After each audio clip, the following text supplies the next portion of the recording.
Hey, music fans, and welcome back to Sound Lab Studios. We are now going to do our top five albums of 1977. And Nick is back here with us to do the countdown. We are going to go from five, four, three, two, honorable mentions, and one. So let's take it away. Nick, what is your top five album of 1977? My number five, I'm gonna be honest, it's a really good album. I like it, but I'm gonna be honest, this is probably one of my least favorite years that we covered so far, from like the year 65 up until now. It's probably my least favorite year we've covered. That doesn't mean it's a bad year in music. It's just I don't know as much albums from this year, and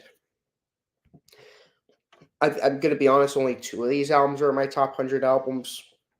My top two, and as of now, well, on my top 100 list now, and this album, I'm gonna say it's really good, but if there was better albums that came out this year, this wouldn't be on my top five. It's just there because there's no other albums to really pick from.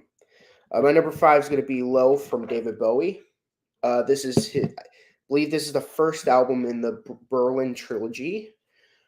This is my favorite of the three albums from the Berlin trilogy. A lot of good stuff. This is definitely a lot more different sounding than the Ziggy Stardust stuff, the glam rock stuff. This is a lot more different, and I really like that. It's very different. Some people consider this to be his best period. I need to get familiar with every period of David Bowie before I could say what my definitive favorite period of Bowie is. This is a good period of Bowie. Speed of Life is really good. I love the beginning to it. Sound and Vision's great. Art Decay, Be My Wife. Really good. It's like good songs, but again, well, I'm not as familiar with this album as the other four albums on this top five. And like I said, if there was other albums that came out this year, if there was like better options this year, this wouldn't have been my. There are, you may just not have listened to them enough. This is one of my favorite years in music. This is one of my least. This is probably well, we haven't done 678 yet. That and this year and 78 are contenders. But Who Are You and the Cars came out in 78 and Hemispheres and Yeah, but like it's like, but then you look at 79, which had like, The has. Wall and Through the Outdoor, Breakfast in America, Tusk. Mhm. So it's like there's so much competition this year. And 76 was in my opinion, a much better year. There's like six albums that were in my top 100 albums from 76, and this year it's only like two. So that's just yeah, it's one of my in my opinion my least favorite year, and the one that we covered. So I could change my mind. Like I said, we still need to cover 78. So that's like another like thing that might happen. But My number five album of 1977 is Rumors by Fleetwood Mac. I know we are going to be covering that album on Nick's channel eventually, so I will keep my thoughts brief for this video. It is an amazing album. It features great songs from three different songwriters, Lindsey Buckingham, Stevie Nicks, and Christine McVie, and one song from every member in the band. And lots of great musicianship. Lindsey Buckingham is a great guitar player. Uh, Stevie Nicks, great singer.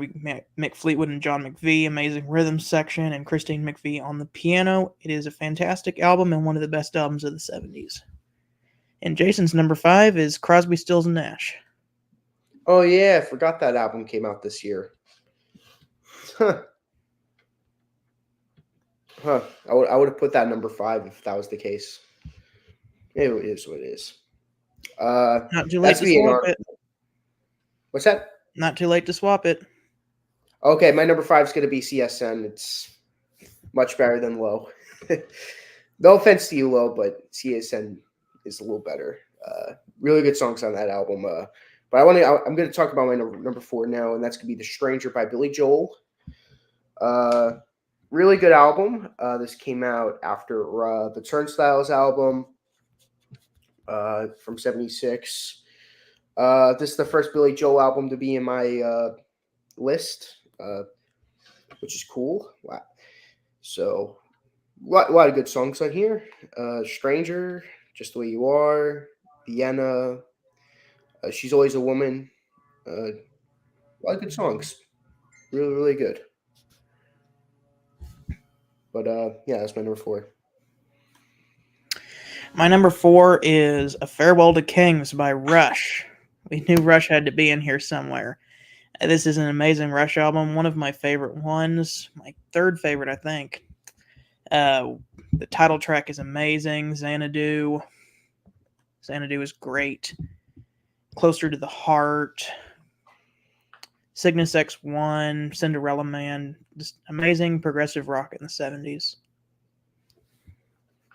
Cool. My number 3 is going to be Scott's number. My number 3 is going to be Scott's number 5 and Jason's number 4. It's going to be Rumors. I was just listening to that album before we listened to this. Originally is at number 4, but then we were listening to some of these amazing tracks. It was like I have to include it in at least a little list. So love Secondhand News. That's an amazing song. Dreams. That song grew on me. I used to think it was just a decent song. Now I think it's one of their best songs. Never Going Back Again. Such an amazing song. I love bare minimum acoustic numbers. I know there's a lot going on to this, but through the naked ear, it's just simplistic, and I love simplicity. Don't Stop is great because it's like you have like a simplistic acoustic song, and then you have like an amazing like pop song after that, with the great Christine McVie singing and writing it with Buckingham. Go Your Own Way, definitely iconic for a good reason. That album's freaking amazing. Song's amazing. Songbird, really nice ballad after the amazing power pop song you got before it. Side 2 has the amazing Chain. Make Loving Fun's really good. I Don't Want to Know. I like Oh Daddy, probably my least favorite, but I feel like if they would have replaced that song with Silver Springs, it would have been a lot better. Gold Dust Woman used to be my least favorite, but it's now a great song to me. Overall, I'm gonna go more in I'm gonna go more in depth on my thoughts on this album when we review it. Not too long from now. So yeah, I'm excited to talk about this album. But yeah, it's my number 3. Cool. My number 3 is going to be The Stranger by Billy Joel. Nick talked about that one earlier. I love that album. It's my favorite Billy Joel album. Really, every single one of these albums I wish could be number 1 and deserves to be number 1 this year. It's just every single one of these albums on my list, I think, is a 10 out of 10. Rumors, I'll probably bump that up to 10 out of 10 now. Oh, that was a spoiler. But amazing Billy Joel album with Moving Out is one of my favorite Billy Joel songs. I've always loved that song. I love the piano and the guitar on that one. I love the car driving off at the end. Just the Way You Are is a fantastic ballad. I got to see him play it live, and he sounded just like the record whenever he did it, even though he's old now. Scenes from an Italian Restaurant is my favorite Billy Joel song. It's amazing. Vienna is great. I love She's Always a Woman. And Everybody Has a Dream is kind of a fun way to end the album. It's a more soulful number, but I really like that one. So, The Stranger by Billy Joel. It's number 3. Nice. My number 2 is going to be an album that's in my top 100 albums. Very high on my top 100 albums too. It's going to be Farewell to Kings by Rush. Scott mentioned it before. This album is very, very good. I'm excited to review this one because at the end, after we do Led Zeppelin on Scott's channel, we're going to be doing Rush, and I am hyped to talk about this album in particular from their prog era because it's really great. Definitely my favorite from their like heavy prog era. Farewell to Kings is amazing. Actually, reminds me of like Who. It reminds me of a Who song, like with Rush's twist to it. Xanadu, easily one of the greatest songs that they ever did. One of the first times they ever used the synthesizer in their songs. Closer to the Heart, really catchy song. Definitely a great song to open up the second side of the album. Cinderella Man, really great rockin' song. Madrigal, really underrated. I like it a lot. Cygnus X1, Book One, The Voyage, definitely fantastic way to end off the album. It's really good.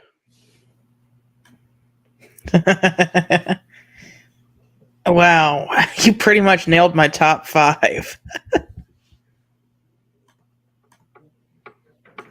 What's that? 1, 2, 3, 4. That's 4. What's the 5th? Oh yeah, Billy Joel. Yep. Speaking of which, my number. Are we on what number 2 now? Yeah, number 2. My number 2 album of 1977 is Aja by Steely Dan. I love that album. It's amazing. It's absolutely fantastic. I love Black Cow. The groove is unbelievable. The title track, Aja, is my favorite Steely Dan song because of Steve Gadd's drum solo in the middle of it. It's unbelievable. Deacon Blues is amazing as well. Peg, I love Michael McDonald's background vocals on that one. Home at Last, I love that song as well. I Got the News is good. It's my least favorite song on the album, but it's still really good.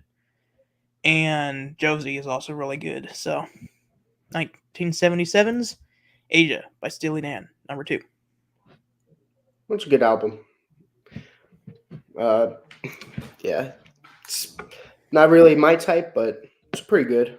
My honorable mentions will be Saturday Night Fever, Out of the Blue, Heroes by David Bowie, Animals by Pink Floyd, and Aja by Steely Dan. Like I said, I only have 5 honorable mentions as opposed to the 10 I usually have. And most of the reason why I only have 10 is because I always like to try to limit myself. This one I can't think of 10. So for me, News of the World really should have been on my list, but I'm going by my top 100 albums list I made, and it was number 6. What else we got here? Foreigner's first album, I, Robot by the Alan Parsons Project, The Grand Illusion by Styx. Might be missing some other ones. Hold on a second. What else we got for 77? Even in the Quietest Moments by Supertramp. I'm just checking if I missed anything.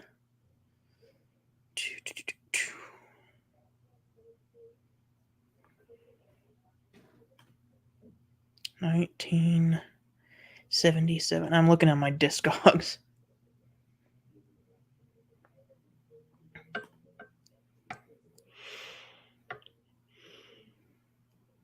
Oh, and Going for the One by Yes. And I don't usually include soundtrack albums, but the Star Wars soundtrack I think needs to be mentioned just because it's one of the greatest movie scores of all time.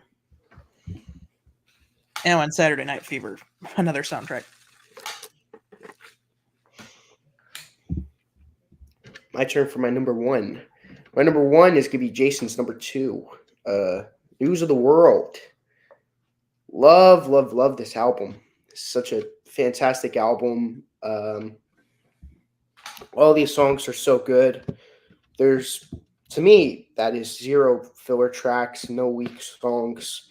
It's to me, no second wasted on this album. It's just it's Queen basically being probably their most experimental. If you ask me, this is their most experimental album. All kinds of different genres on that album. So many different genres.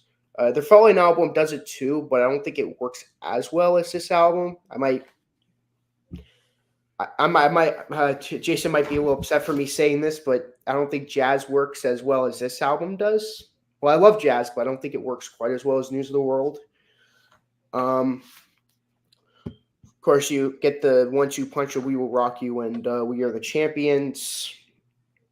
All I gotta say about those two tracks is, when they're not being overplayed every second of the day, I actually find myself enjoying those tracks. Before I used to just skip to Sheer Heart Attack. That's how overplayed they were. But now that I haven't listened to radio in so long, I could enjoy those tracks again. Sheer Heart Attack, amazing song, very punk-like. This was recorded for their 74 album, Sheer Heart Attack, but they left it off the album. The title track. The title track. Great song. All Dead, All Dead. Great ballad by the great. What's that? Love that one. By the great Brian May, about his dead cat. Great stuff. Not the meaning, not about the story, but the song itself. Spread Your Wings is probably the best deep cut from this album. Very, very, very, very underrated song.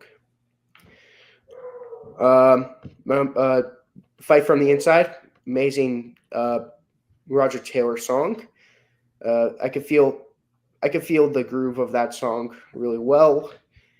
You just hear the disco influence that's gonna eventually come to like their 80s albums. Just you can hear very tiny of it because it's like just tiny bit, not like heavily. Not like Fun It from Jazz. That song really shows what's going to happen. And then when Everyone Bites Its Dust, like really, really shows that. But really, really good song, though, Fight from the Inside. Get Down, Make Love. I used to hate that song, but surprisingly one of my favorites now. It's so weird. It's so experimental. It's like the part of the song I really like is the part when he's like, every time I get high, you want to cool down. Every time I get high, you say you want to cool down. It's that best part of the song when he does that. Really good song. Sleeping on the Sidewalk. It's a funny song about it's kind of like the Queen basically doing Under the Assistant Promotion Man. It's basically that, but like Brian May doing it. It's fun. It's a funny song. It's like a line where it's like you stick the fancy label. You know where to stick the fancy label. It's a funny song. Who Needs You? Fantastic song. Another great deep cut from this album. It's Late, epic song. Very, very epic. Probably their most epic song at this point. My Melancholy Blues. Love this song so much. It's an amazing closing track. It's very jazz-like. It's funny because they make an album called Jazz, and this song's not on it. And this is like the jazziest thing that they've ever done, and it's a little funny that this album is the Queen album I think that has the best deep cuts on it. Mm-hmm. This and for me, this and the reason why this is my second favorite Queen album. My favorite Queen album is the winner of last year's album of the year, which was Day at the Races. That album, I'd say, would have my personal favorite deep cuts, but this album's it's like second close to that. Overall, this is just an amazing album. From the cover art to the two big hits on it to like just everything about it. This is just an iconic Queen album. Like one of the first albums you think of when you think Queen is either this or A Night at the Opera. For good reason too. Yeah, it's that robot. Yeah. You see that and you can't forget it. But yeah, that's my number one News of the World. Jason's number one is Meatloaf. I've actually never listened to that album, oddly enough. Me personally, I'm not into Meatloaf. I don't like their sound that much. But I could see why it's his number one. Who could have guessed it? My number one is Out of the Blue by the Electric Light Orchestra. I love this album so much. It's so good. It's my favorite double album ever. It's the only double album I can think of where every song on it merits it being a double album. Starting out with Turn to Stone. That song is amazing. I love the part in the middle where they're just like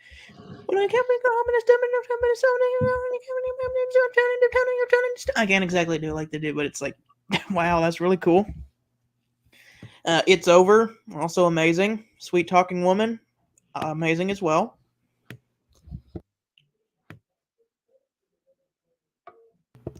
Across the Border is great. Night in the City, Starlight, Stepping Out, and of course the big thing that really seals the deal for this album is the third side, the Concerto for a Rainy Day. Love all the songs in that. Standing in the Rain, Big Wheels, man, that's an underrated song. Summer and Lightning, and of course Mr. Blue Sky, epic way to close the third side of the album. And then on the fourth side you get The Whale, which is kind of like a weird little instrumental piece. Sweet as the Night, I love that song. That one's great. Birmingham Blues, and then it closes with Wild West Hero. So, an absolutely amazing album. Which is funny because my top album of 76 and my top album of 77 are my fourth and fifth favorite albums of all time. Sneak preview. Interesting. So that is 1970. Oh man, I was gonna try to see if we could get this video to be 21 minutes and 12 seconds, but we were too long. But thank you guys for watching. We will see you next time for 1978.